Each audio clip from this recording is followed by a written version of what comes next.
Thank you very much.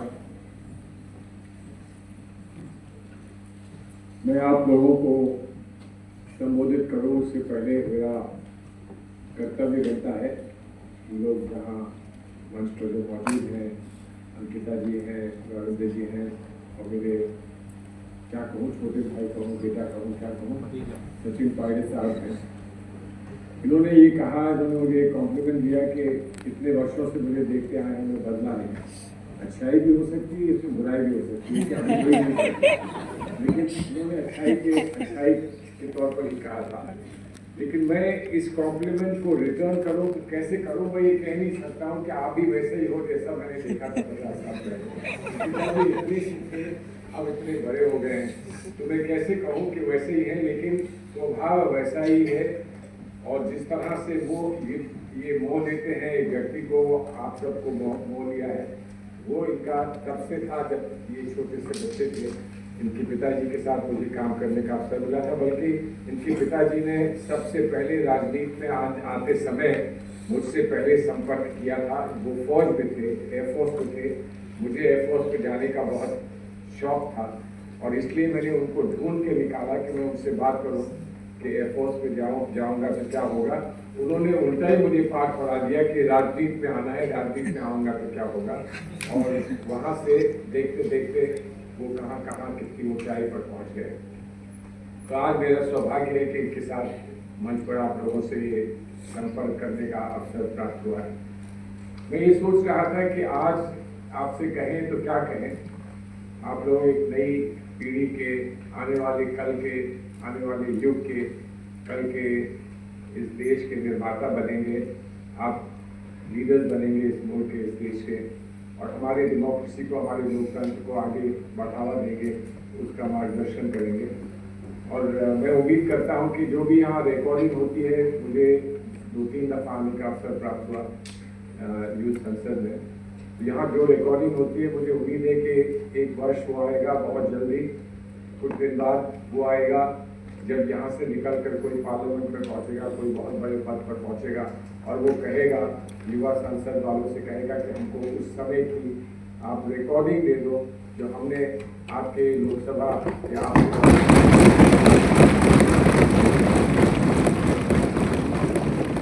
जब तक हो तो आपकी रिकॉर्डिंग को आज के दिन के लोकसभा और राज्यसभा और विधानसभाओं के जो सदस्य हैं, वो उसको देखकर और कुछ समझें, कुछ सीखें कि आज के नौजवान, आज के नई पीढ़ी के लोग क्या मन में रखते हैं, क्या उनके विश्वास है, क्या उनके मन में एक यकीन है कि आने वाला कल कैसा होगा और हम कल को कैसा बनाएंगे।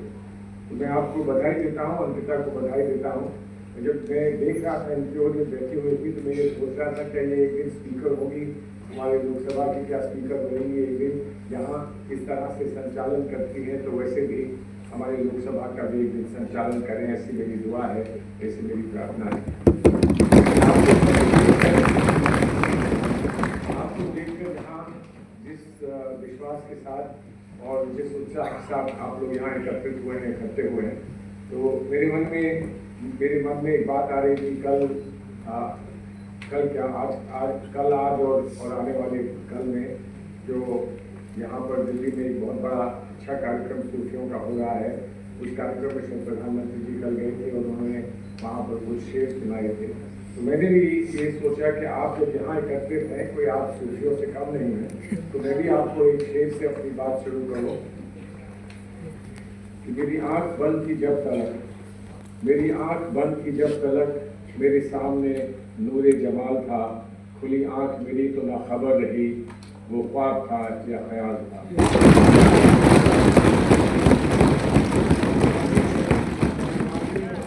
आंखें खुली भी होती हैं और आदमी मूंद भी लेता है, बंद आंखें होती हैं इसलिए कि जब दुनिया के और जीवन के अनुभव आते हैं तो वो आंखें खोल देते हैं। लेकिन वो एक ऐसा समय होता है कि आपको एक कंफर्ट जोन में रहने का अवसर मिलता है। आपके साथ सारे आपके संबंधी, आपके साथ आपके मित्र मंडली, आपके पिता, आपके माता पिता, आपके घर के और लोग सब आपकी देखभाल करा करते हैं और आपको एक कंफर्ट जोन में रखते हैं। लेकिन उस कंफर्ट जोन में रहकर उसी तरह से हम लोग भी इस देश में आज़ादी के बाद, जो आज़ादी के मतवालों ने, हमारे बुजुर्गों ने हमको आज़ादी की भेंट दी, तो पहली एक दो पीढ़ियां आई, उनको भी ऐसे ही लगा कि हम एक कंफर्ट जोन में हैं। हाँ, एक विश्वास जरूर है और एक मन में इस बात का एक संकल्प है कि हम इस देश को बनाएंगे, और देश के निर्माताओं ने हमको ये सौंपा है देश, हमारी संविधान के तहत जो भी यहाँ संस्थाएं हैं वो हमको सौंपी हैं, जिसको हम भी अपनी ओर से, हम आज़ादी में अपना योगदान नहीं दे पाए, लेकिन आज़ादी के बाद देश के संचालन में और देश को बनाने में हम अपना योगदान दें। ये हम लोगों के मन में ये बात थी, आज़ादी के बाद आए जो पीढ़ियाँ थी उनके मन में ये बात थी। लेकिन आप आज़ादी के बहुत दिन बाद आए, तो एक तरफ से वो अनुभव सिर्फ आपको दूसरों से ही पता चल पाते हैं, या आप कुछ पढ़ते हैं, लिखते हैं, उससे पता चलता है। जैसे अभी रविंद्र जी ने आपको बताया, उनकी बातें बताई जिन्होंने हमको संविधान दिया, राजा बाबा भीमराव अम्बेडकर जी ने जो कहा था संविधान के संबंध में। लेकिन आज आपके सामने एक बहुत बड़ी चुनौती है, और आप यहाँ पर कॉन्स्टिट्यूएंट असेंबली में एक बार फिर चर्चा करेंगे।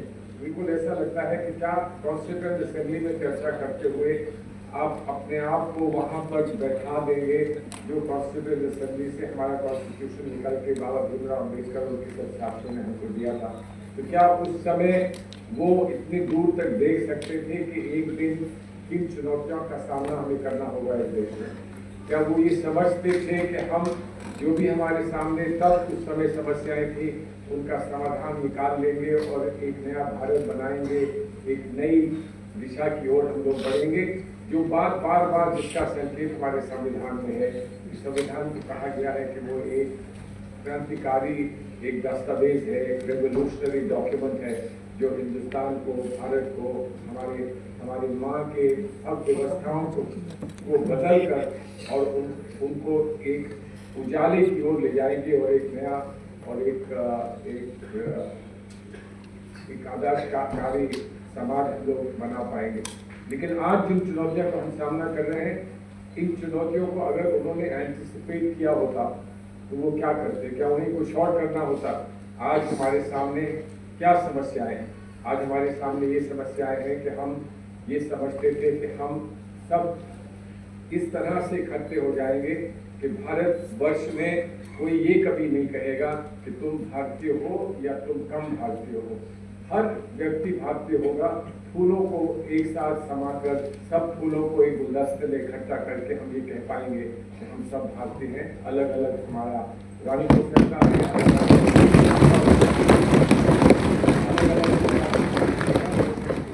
लेकिन आज हमारे सामने एक चैलेंज है।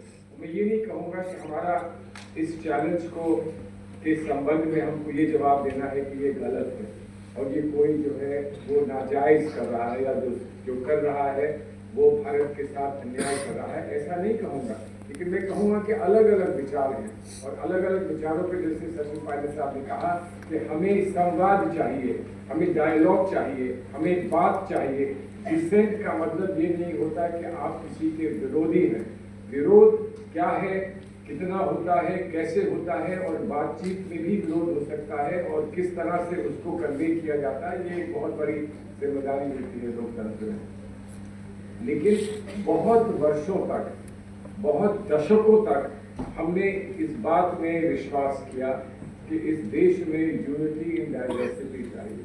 हम लोग अलग अलग भाषाओं को बोलते हुए, अलग अलग सब कल्चर्स को से जुड़े हुए, अलग अलग क्षेत्रों से आते हुए, अलग अलग प्रांतों से आते हुए, तब भी हमें कुछ एकापन है, हमें कुछ एक ऐसी चीज है जो हमको सबको बराबर का भारतीय बनाती है और जो हमको एक विशेष सभ्यता से जोड़ती है, और वो हमारी खास भारतीय सभ्यता है। लेकिन आज हमसे ये कहा जा रहा है कि यूनिटी और डाइवर्सिटी काफी नहीं है। आज हमसे ये कहा जा रहा है कि यूनिटी होनी चाहिए, अगर यूनिटी चाहिए तो आपको यूनिफॉर्मिटी भी चाहिए। तो क्या यूनिफॉर्मिटी हमें का मतलब ये है कि हम एक ही भाषा बोलेंगे, हम एक ही वस्त्र पहनेंगे, हम एक ही सभ्यता को स्वीकार करेंगे, हम एक ही धार्मिक विश्वास रखेंगे, एक ही आस्था रखेंगे? क्या ये एक बड़ा प्रश्न हमारे सामने आ रहा है, और इस प्रश्न का कैसे हम जवाब निकालें? आप अपने जीवन में, आप अपनी पीढ़ी में इसका क्या जवाब निकालें? हम जितना निकाल सकते थे निकाला, प्रयास किया, कोशिश करी। अब वो हम मशाल आपको सौंप के जाएं, पहले से आपको सौंप के जाएं, वो आपको उसके बाद सौंपे, वो मशाल हर पीढ़ी दर पीढ़ी मशाल सौंपते सौंपते हुए हम आगे बढ़े। तो इन सब के प्रश्नों के जवाब आप लोग क्या ढूंढोगे?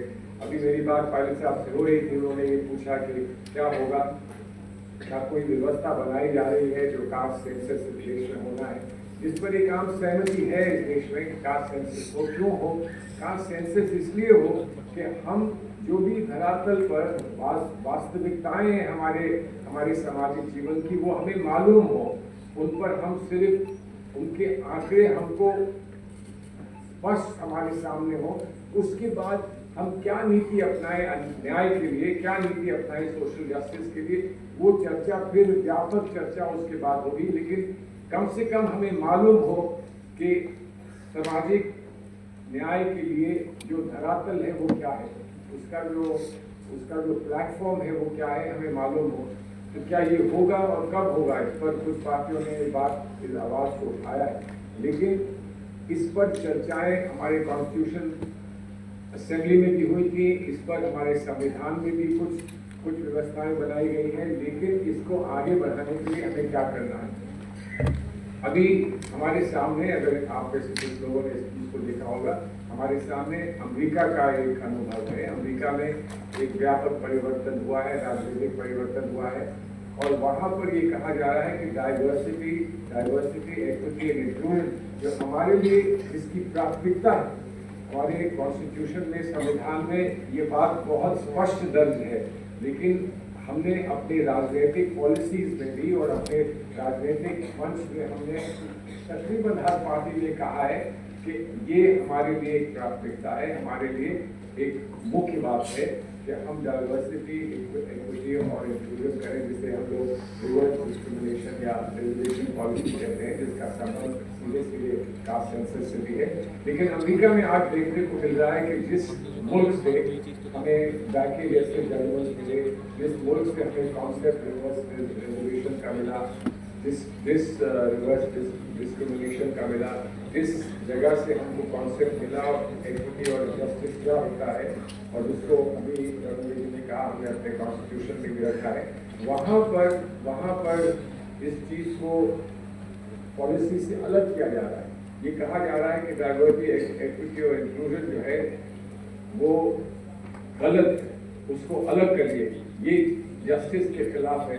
तो एक प्रश्न ये उठ रहा है कि जिस चीज़ को हमने जस्टिस माना, न्याय माना इतने दिन तक, क्या अब कोई लोग सचमुच इस पर प्रश्न चिन्ह लगाकर ये कह सकते हैं कि ये जस्टिस नहीं है, ये जस्टिस के से बिल्कुल विपरीत है और ये इनफैक्ट इनजस्टिस है? ऐसे सवाल उठ रहे हैं। कुछ लोग कहते हैं कि नॉट इनफ इज डन, कुछ लोग कहते हैं टू मच इज डन।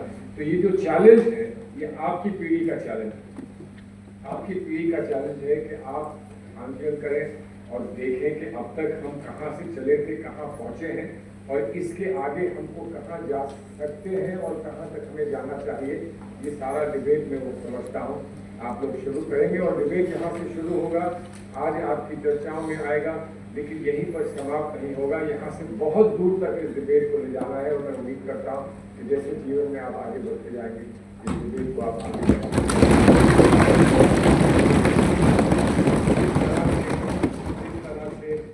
जो हमारे कॉन्स्टिट्यूशन असेंबली के बहुत बड़े, बहुत प्रतिष्ठित मेंबर रहे हैं, और जिस तरह से इतिहास के साथ उनका नाम जुड़ा है, उसी तरह से मैं उम्मीद करता हूँ कि आप इसी तरह से अपना नाम भी इतिहास से जोड़ेंगे। और चलते चलने से पहले एक आपके लिए प्रार्थना है, दुआ है, सब पे आती है दुआ, कल की तमन्ना मेरी जिंदगी शम्मा की सूरत में सुधाया थे।